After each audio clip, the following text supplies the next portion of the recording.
नमस्कार. संगीता रेसिपीमध्ये मनापासून स्वागत करते. आणि मी फणस आणलेला आहे. तर फणस मी चिरून घेणार आहे. असं सुरीला तेल लावून घेतलेलं आहे मी. दोन्ही साईडला लावून घ्या. हाताला पण दोन्ही हाताला मस्त असं तेल लावून घ्या.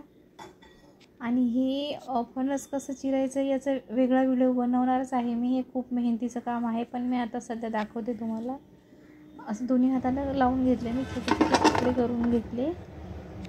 सोबतच मी याच्यामध्ये हळद मीठ टाकून थोडं 10 मिनिटासाठी ठेवणार आहे मॅरिनेट करायसाठी.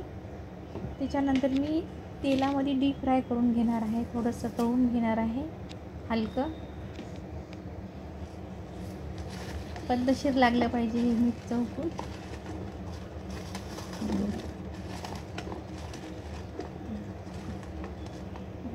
झालेलंच आहे असं. हे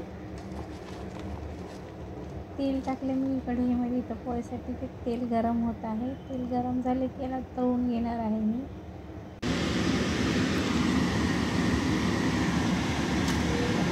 मस्त असते तर मी त्याचा मसाला बनवून घेणार आहे.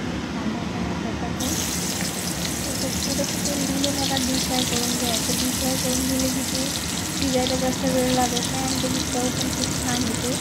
आणि जे व्हेजिटेरियन लोक आहात ते जसं की हे भाजी मटणाची चांगली दिसते आणि मटणाच्या भाजीसारखी भाजी दिसते.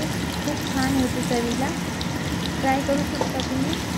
असं या पद्धतीने मला भाजून घ्यायचं, मस्त तळून घ्यायचं. मस्त ते लाल कलर आला पाहिजे आता व्यवस्थित तळून घ्यायचं. हे अशी कांदा टमाटर लसूण आमच्यात केलेला आहे मी. व्यवस्थित त्याचा मसाला करून घ्यायचा. असं या पद्धतीचं करून घ्यायचं. छान असं हळद टाकलेलं मीठ टाकलेलं चव पण खूपच छान होते.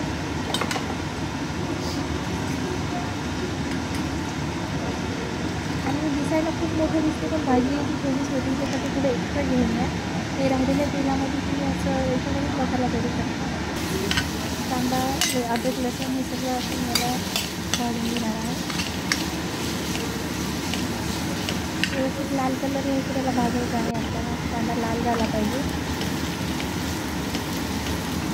छान करून घ्यायचा. अद्रक लसूणचा पेस्ट घातलेला आहे आणि असं हे मसाले घेतले. मसाले मिरची पावडर घेतलेला आहे, तिखटवाला आहे. तुम्हाला जसं पाहिजे तसं घालू शकता. आणि 2 चम्मच धनिया पावडर घेतलेला आहे. गरम मसाला आहे. जसं मीठ घालते, हळद घालते, चवीनुसार घालते मी. आता मी अगोदर मीठ घातलेलं आहे, तर मिठाचा हिसाब बरोबरच राहिला पाहिजे. त्या हिसाबाने तुम्ही घालू शकता. सगळं आता सगळी तेलामध्ये याला थोडं फ्राय करून घेणार आहे आणि टमाट्याची प्युरी टाकणार आहे.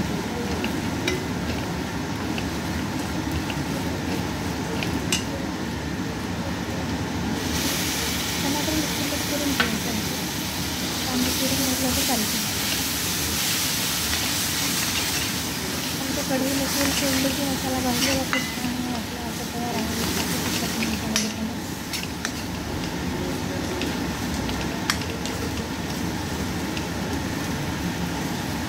कांद्याला आता मसाला व्यवस्थित तेल सोडलेला आहे. मसाल्यामध्ये घालू खूप चांगली भाजी होती. ट्राय करा. मला 10 मिनिटासाठी झाकून ठेवायचं आपल्याला.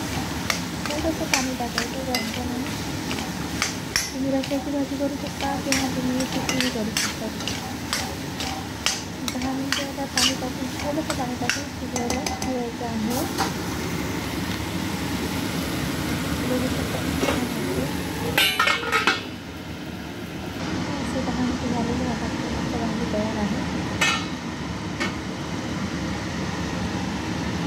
छान झाली. तुम्हाला रस्सा जसा लागतो तसं करू शकता तुम्ही. याच पद्धतीने मी अशी भाजी केलेली आहे फणसाची. संगीता रेसिपीला सबस्क्राईब करा, लाईक करा, शेअर करा आणि व्हिडिओ आवडला असेल तर फॉलो करा.